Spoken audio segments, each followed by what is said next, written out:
I have been thinking about this video in some form or another ever since I released my Metroid Prime Remastered review to, I might say, critical acclaim. Boo! You stink! What got me thinking about Metroid Prime again is a very specific line of logic that kept coming up over and over in the comments section even months later. The idea that the artifact hunt at the end of the game is actually a reward. A genius design decision, which has players backtrack through every area they've explored previously, but this time with the intent of looking more closely, and while being at full endgame power. In doing so, the player's connection to the world deepens. They may find and collect additional upgrades that they might have missed, and it acts as a sort of new game plus, allowing players to appreciate their newfound ability to traverse the world in cooler and more efficient ways without the previous need for the hint system to hold their hand. All of these things make Metroid Prime brilliant. Except for the fact that everything I just said is a flat-out stinking lie. At best, all of that is open to interpretation and that's just your opinion, man. Or at worst, it's just ignorant of what the game was meant to be. So, my fellow Metroid fans, before I am made excommunicado, barred from playing any Metroid game again, and then hunted down in the streets like an animal, I want to take the next 10 minutes or so exploring what Metroid Prime could have been, why the artifact hunt was, in all likelihood, an unfortunate yet necessary compromise, and why it was a miracle that we got Metroid Prime at all. The Metroid Prime we know is not exactly the one we were supposed to get. A tremendous amount of content was cut during the game's development, the reasons for which we'll explore later, but by exploring the game's concept art, we get a much better picture of what the game was supposed to be like. Other videos have been made on this topic that go into more depth than I'm going to here, but let's take a very quick look at what Metroid Prime was intended to be. Once upon a development in 2002, several bosses and enemies were meant to appear, which never made it into the game. Metroid Prime directly follows the story of Metroid Zero Mission a short time later in the continuity, and as such, bosses from both that game and games relating to it were meant to appear. However, the most important boss to discuss is, interestingly, the Sheegoth. In Prime, the baby Sheegoths will give way to their adult counterparts, starting with the boss fight in the Phendrana Drifts. Although, this was not the only Sheegoth boss fight that Samus was meant to encounter. Sheegoth Prime, as it's unofficially known, was meant to be the final boss of the Phendrana Drifts in the Space Pirate Quarantine area. However, Nintendo rejected it late in development, even though the creature was fully modeled and animated, forcing the team to scramble to fill its place. Low on both time and options, the devs at Retro grabbed a boss they had already developed and used Thardus to replace Sheegoth Prime. Thardus was never meant to appear in Phendrana at all, and was actually a magma rock boss fight designed for Magmoor Caverns. It was recolored blue and recontextualized to be made out of a combination of ice, phazon, and rock, rather than magma. Nintendo's last-minute interference resulted not only in the final Sheegoth evolution being cut, but also Thardus' boss arena in Magmoor Caverns with it. This is specifically the reason why Magmoor was left as little more than an underground interstate for Talon 4, and why Magmoor is the only area in the entire game which doesn't have a boss fight. Speaking of environments which were changed because of a lack of time, there's one location with as much concept art as all of the bosses in the game combined: the Impact Crater. The Impact Crater was meant to be the final area that players would explore after the Phazon Mines, which contained several large chambers with its own surreal flora and fauna.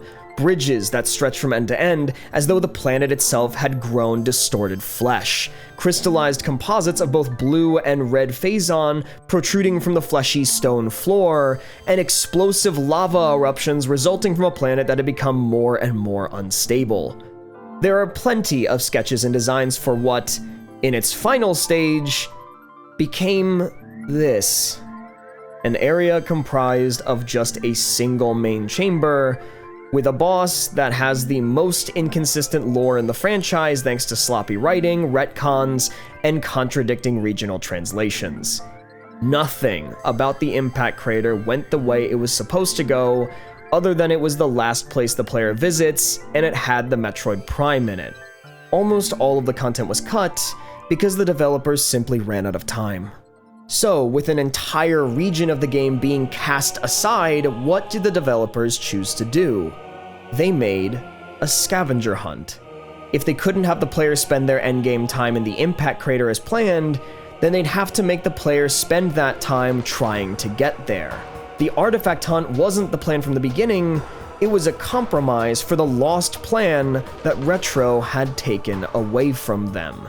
Without a final area to use for the climax, they did exactly what they had previously had to do with Thardis, using resources that they had already prepared in order to fill in what was lost. In this case, that meant having the player revisit every area of the game one more time, rather than exploring an entirely new one.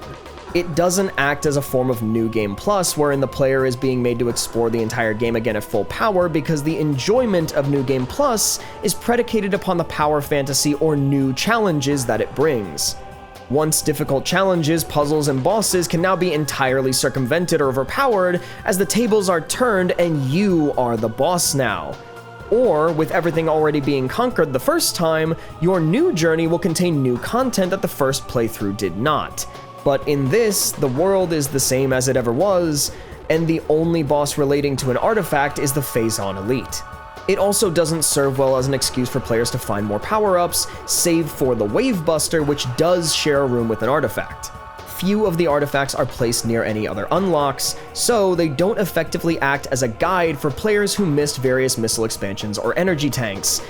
While it does potentially serve to deepen the appreciation and connection that players have with the setting of Talon 4's locations by forcing them to look more closely and find things which were hidden, it does so at terrible risk.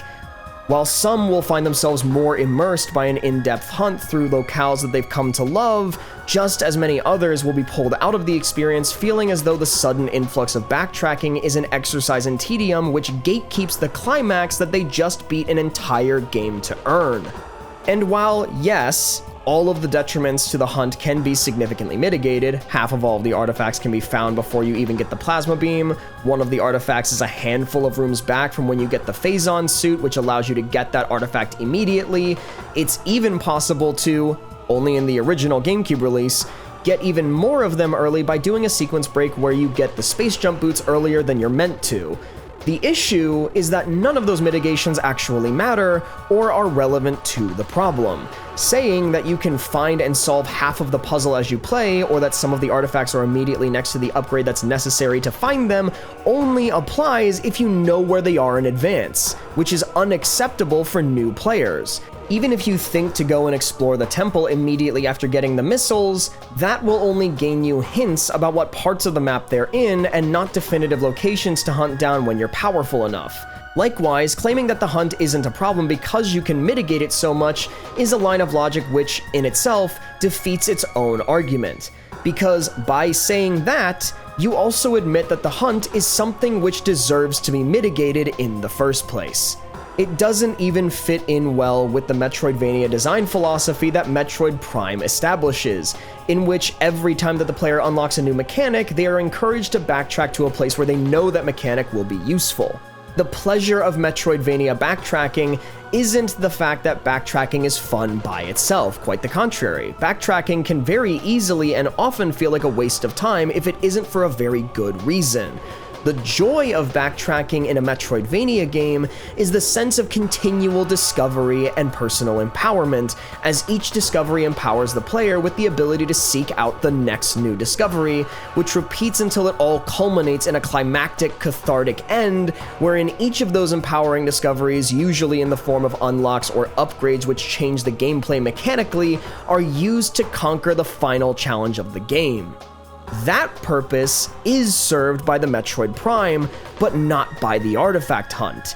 And if it was meant to, then the designers behind the artifact hunt specifically misunderstood what makes Metroidvania backtracking special. Metroid Prime was always meant to be special. Not only would it have to be the Metroid game that followed up the legendary Super Metroid, but it would also have to do so while being the first Metroid game ever to be in 3D. Even more significantly, Metroid Prime would have to overcome obstacles that its older siblings, Mario 64 and The Legend of Zelda Ocarina of Time, never had to, such as needing to take a game that had always been set in third person and make it first person, while also finding a clever way to switch back to third person whenever Samus entered her Morph Ball mode. Something which Shigeru Miyamoto, the original creator of Mario and Zelda, was explicitly clear that Prime would not be allowed to launch without, despite the devs at Retro having no idea how to pull that off. All the while in the background, it was being developed by a team that initially had their resources split between 4 different games, no dev kits for the Nintendo GameCube, which might be a little important when you're developing a GameCube game, in a studio being helmed by a founder whose career in the company leadership was... how to put this delicately, was a colossal failure. Who practically sank Retro Studios by himself. His shenanigans, in addition to an inexperienced development team and several failed design pitches, led to Nintendo effectively giving Retro an ultimatum. Either scrap literally everything they had been working on and make Metroid Prime for the GameCube in such a way that it meets or exceeds all of Nintendo's and, more importantly, Miyamoto's expectations in 2 years or less, or get out. Unsurprisingly, Retro's fearless absentee leader was ousted from the company for, let's say, a severe and continuous lapse in my judgment. Just over a year later, and for 9 months straight following that, every remaining member of Retro Studios worked 80 to 100 hours per week. That is life-halting crunch time, which lasted for nearly half of Metroid Prime's entire development cycle, 3/4 of a year. To say that's psychotic is putting it very kindly, and it cemented Metroid Prime as having one of the worst development cycles of any game in history, in close competition with Halo 2 and Super Smash Bros. Melee. And yet, those psychopaths did it.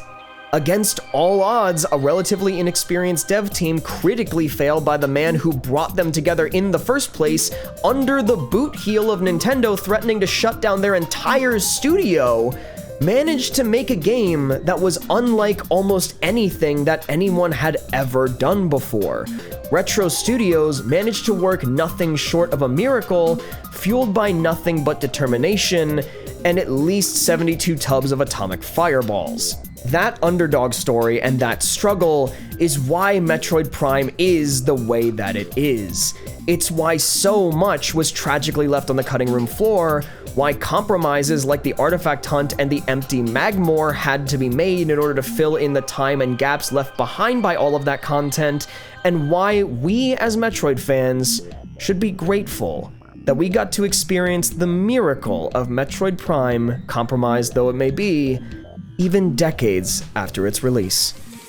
Thanks for watching.